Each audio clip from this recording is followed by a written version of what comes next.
Maybe the White Sox were really starting to turn a corner and then flopped in Detroit, or maybe the Tigers are actually a pretty good AL Central team and the Sox showed their true colors. It was a bad game for the White Sox on Thursday on every level. We'll see what happens these next three games. Lance Lynn will need to play immediate stopper, and the offense will need to figure out a lefty with an ERA over 7. Sox and Tigers continue on Friday. You are Locked On White Sox, your daily Chicago White Sox podcast. Part of the Locked On Podcast Network, your team every day.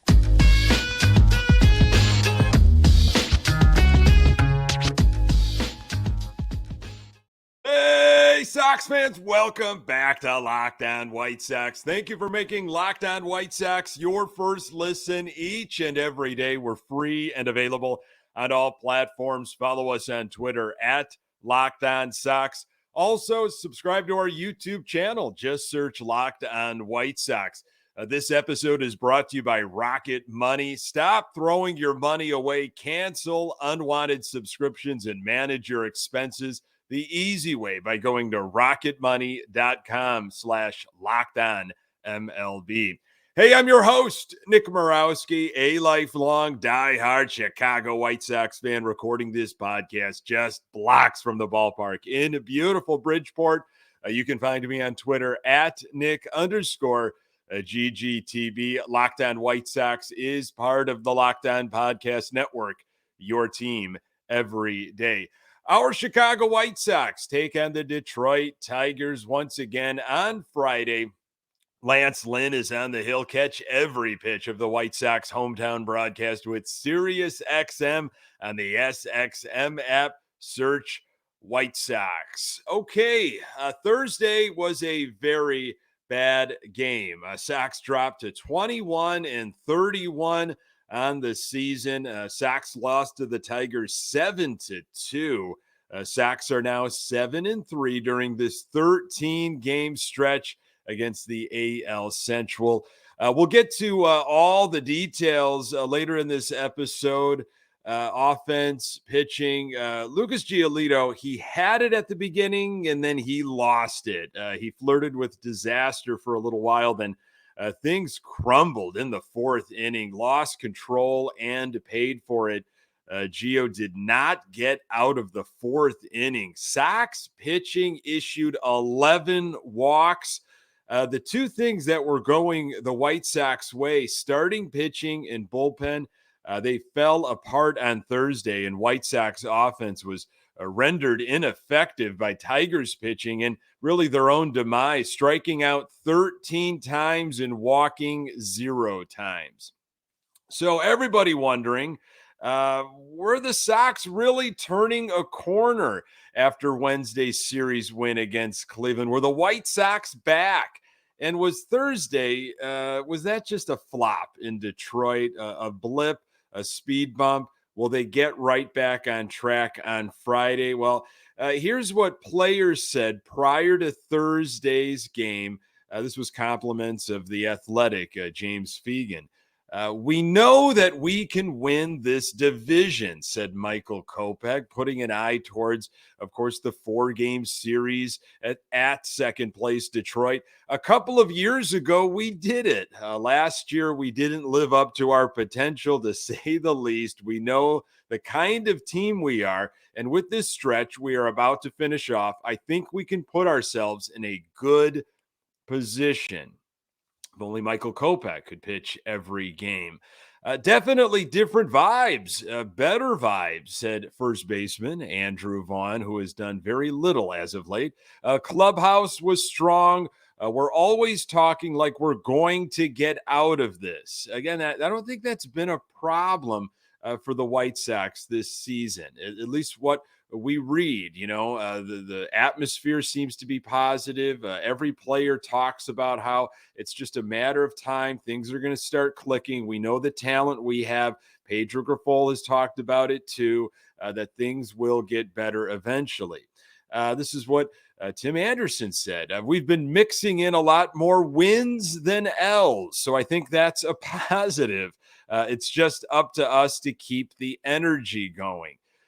Yeah, that's important. Got to keep the energy going. Got to keep the positivity. TA, a big positivity guy. Remember, maybe in spring training, I think it was several months back. Seemed like he had a bit of a problem with Chuck Garfien or maybe with fans in general. And he mentioned it to Chuck Garfien about all this negativity last year and how there needs to be more positivity this year. Well, there wasn't a lot to get positive about last season, TA. And right now, I got to tell you, I just can't get a read on this White Sox team. But they are in the AL Central. So there has been more W's than L's as of late.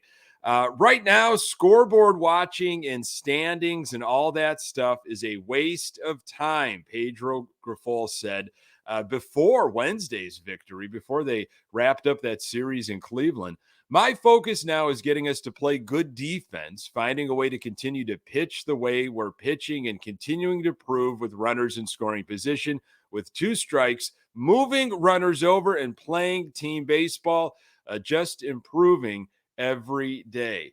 Great stuff. Grifol, he will say the right things usually. And I do like his focus on, one day at a time. I think there absolutely has to be some continued focus on being more selective at the plate. Taking some walks, being patient, and having a better idea of what you're about to go up against in terms of opposition.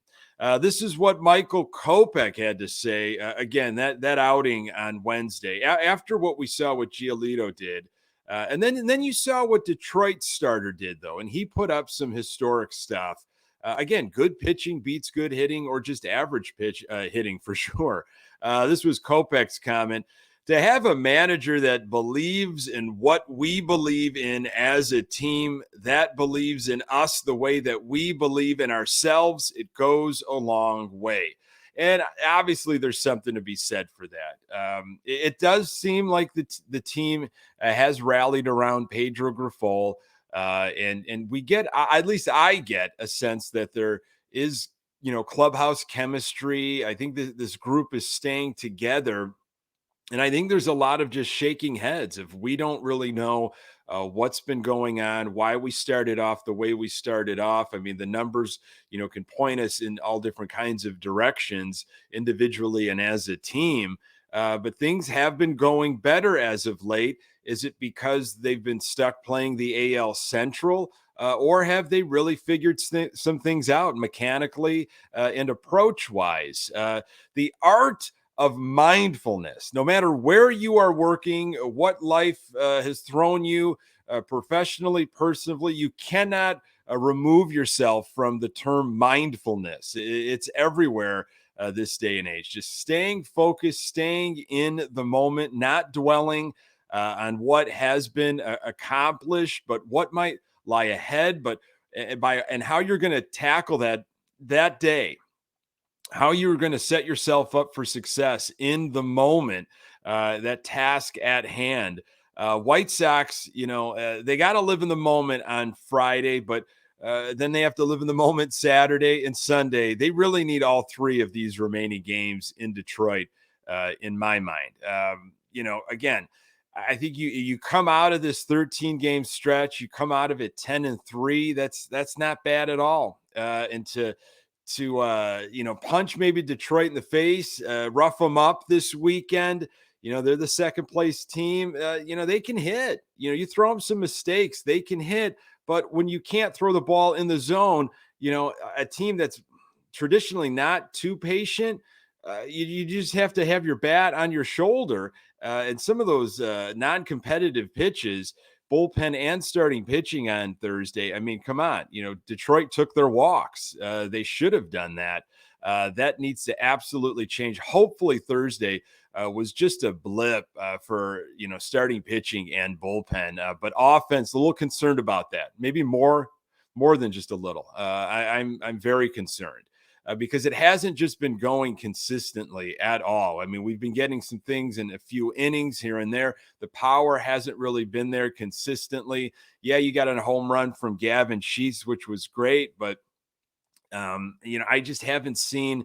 The string of at bats, putting pressure on the opposition, making it difficult, grinding some things out, a lot of going down quietly, 1, 2, 3 innings by our offense. And, when you get out of this central stretch and when you get out of the month of May, man, I feel bad for what's going to happen in June and July.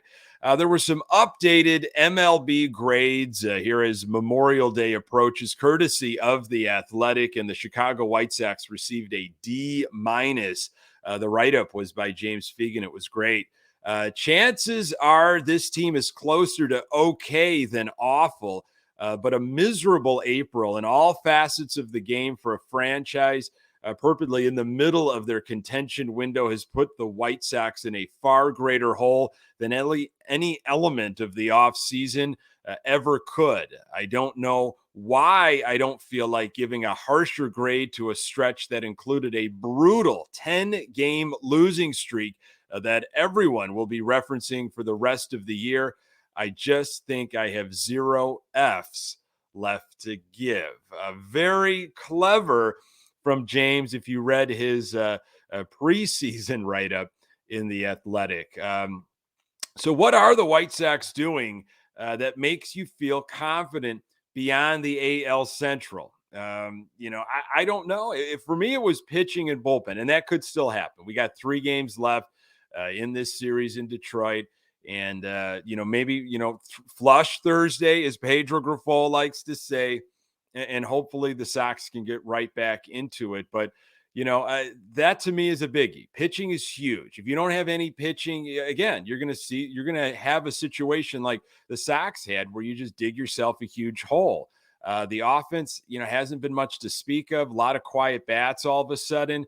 You're getting some production out of guys like Romy Gonzalez or Berger or Sheets that these weren't the guys. These weren't the guys we were supposed to be getting all this production from. Hopefully Eloy Jimenez comes back soon, but can he stay with the team? Can he stay healthy? And what are you going to get from him? But where are you, Tim Anderson? Need you back, Yohan Moncada. Luis Robert, we still have a few more days left in May. We need that hot month of May, Luis Robert, to continue here.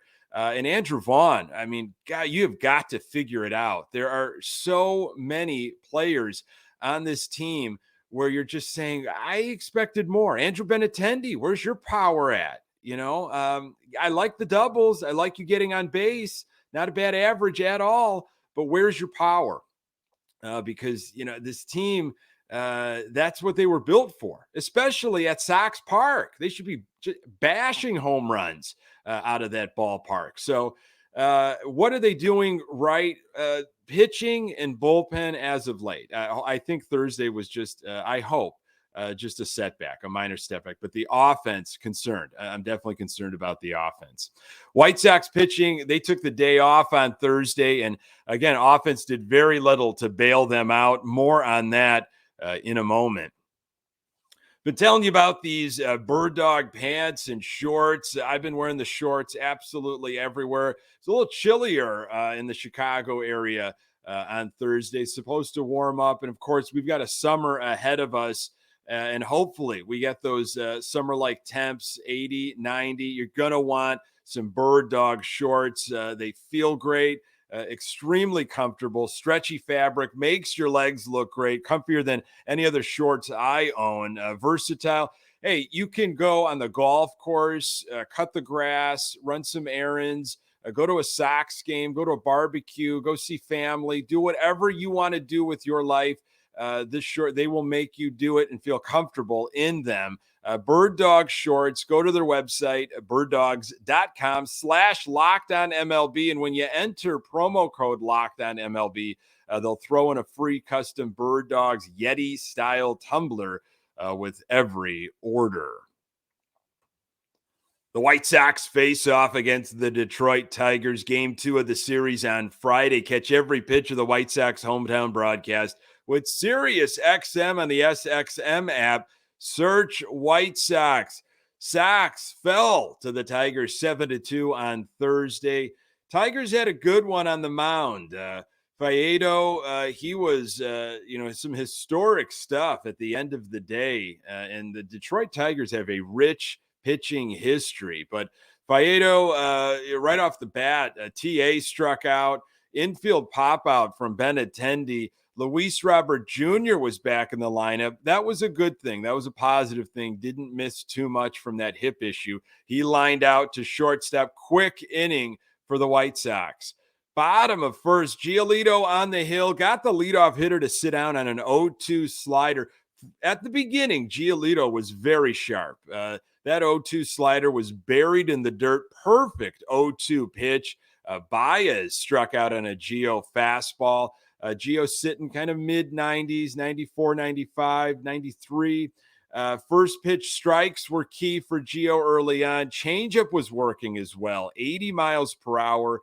He had a full count to Green, walked him after trying a fastball that missed low, went full count to Torkelson, struck him out on that good changeup. 20 pitches, changeup fluttering, looked great. Top of second for our Sox, nothing. 6 up, 6 down for the Sox. That has been a theme, unfortunately, over the last few games.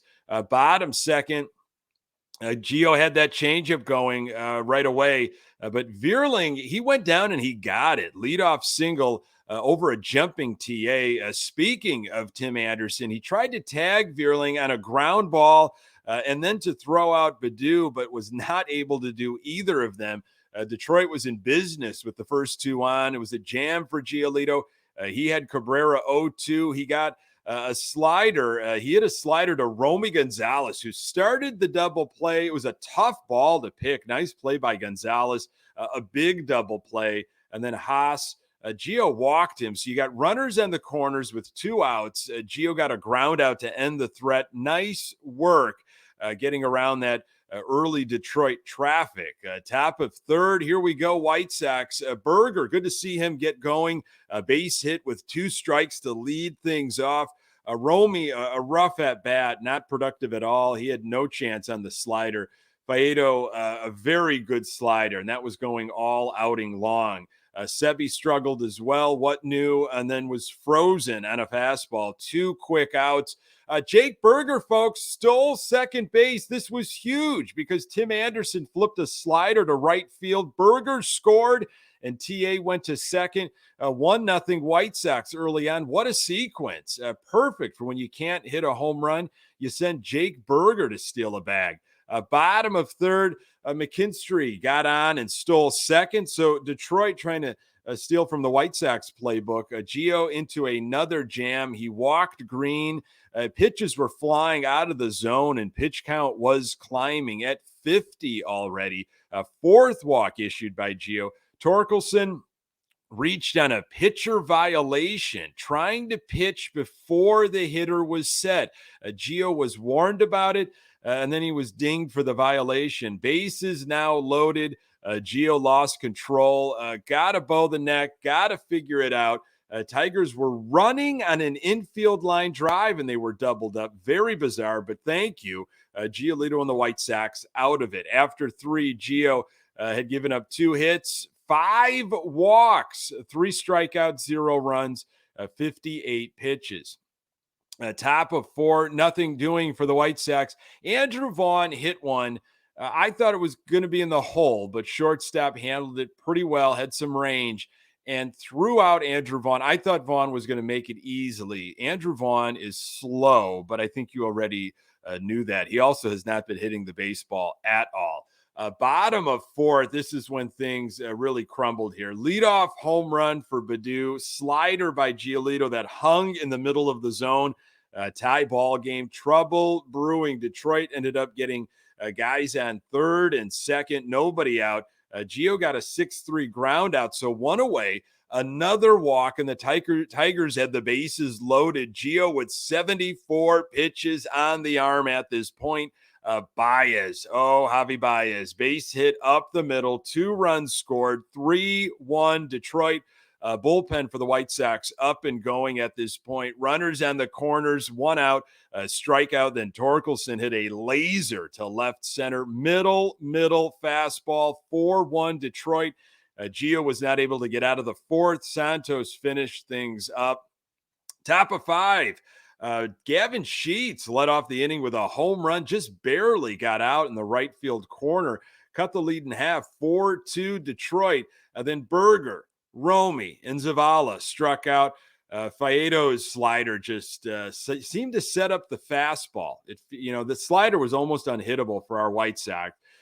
So the Sox, with 2 strikes, it looked like they were waiting for that Faedo slider, and then he would just freeze him with the fastball.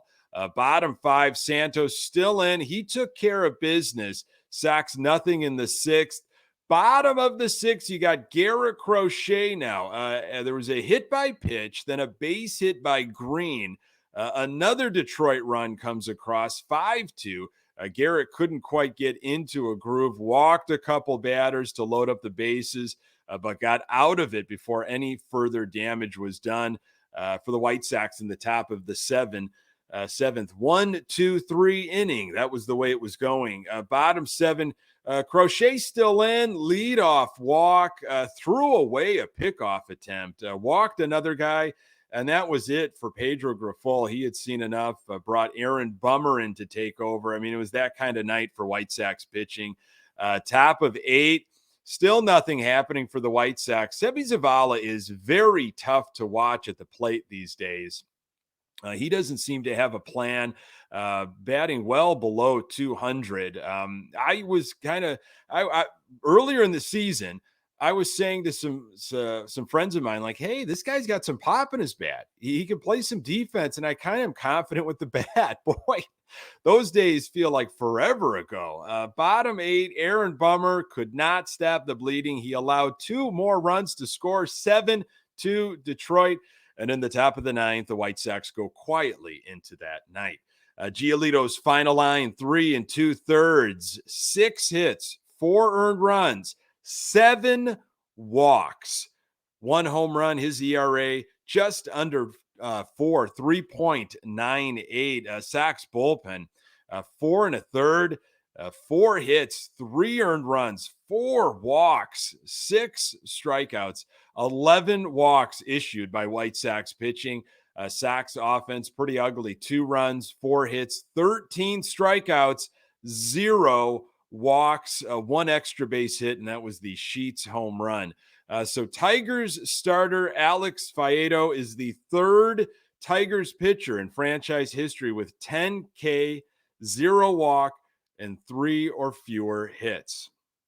Unbelievable. So Sox had a little bit of history with Michael Kopech on Wednesday, and then we see Detroit have some history of their own. We allow them to have some history, I guess I should say. It's 3 more in Motown. Lance Lynn looks to tame the Tigers on Friday on Apple TV. More on that in a moment. Today's episode is brought to you by RocketMoney. RocketMoney is a personal finance app that finds and cancels your unwanted subscriptions, monitors your spending, and helps you lower your bills all in one place. Over 80% of people have subscriptions they forgot about, and chances are you're one of them. Like that Stars app, just to watch one show, or that free gaming trial you never actually used. RocketMoney will quickly and easily find your subscriptions for you, and for any you don't want to pay for, just hit cancel, and RocketMoney will cancel it for you. It's that easy. RocketMoney also helps you manage your finances all in one place and automatically categorizes your expenses so you can easily track your budget in real time, and also you get alerted if anything looks off. Over 3 million people have used RocketMoney, saving the average person up to $720 a year. Stop throwing your money away. Cancel unwanted subscriptions and manage your expenses the easy way by going to rocketmoney.com/lockedonmlb. That's rocketmoney.com/lockedonmlb. Friday and the weekend, Sox in Detroit. Lance Lynn on Friday. Sox have not announced a starter on Saturday. I just might assume it's going to be that Jimmy Lambert for 1, and then Jesse Schultens for 4 or 5. We'll see. And then on Sunday, Dylan Cease. Lance Lynn has a 7-3 record with an ERA of 3.39 and 70 strikeouts in 11 appearances against the Tigers in his career. Lynn faced the Tigers twice in 2022. The one time he pitched in Detroit, it was mid-June, went 4+ innings, gave up 10 hits, 3 runs, 0 walks, which is good. We need that. 4 strikeouts. This season, Lance Lynn has a record of 3-5 with an ERA of 6.28 and 67 strikeouts in 10 appearances. Lynn's last start was on Sunday against the Royals. 6 innings, 4 hits, 2 earned runs, a couple of walks, and 6 strikeouts. I think the Sox need to take all 3. If they split, or I can't even imagine if they lose this series, that's going to be really difficult to swallow. I was starting to get some confidence with this White Sox team when they took the series from Cleveland, 3 series in a row, just by seeing what the pitching has been doing, starting pitching and bullpen. I was hoping the offense would come around, but when your pitching is going that well, it might mask some deficiencies offensively, because you don't have to score much when your pitching is on point. When the pitching kind of falls apart like it did on Thursday, it really shines a light on how poor the offense can be. Just not patient at the plate, don't have a plan, don't take walks, strike out a ton. It just, can't get on base. If you score by way of home run, really, they manufactured a run very early, but still, that's not the White Sox way. It's not supposed to be the White Sox way. So hopefully a bounce back on Friday, and then some solid, good baseball this weekend, and good things to end this AL Central stretch.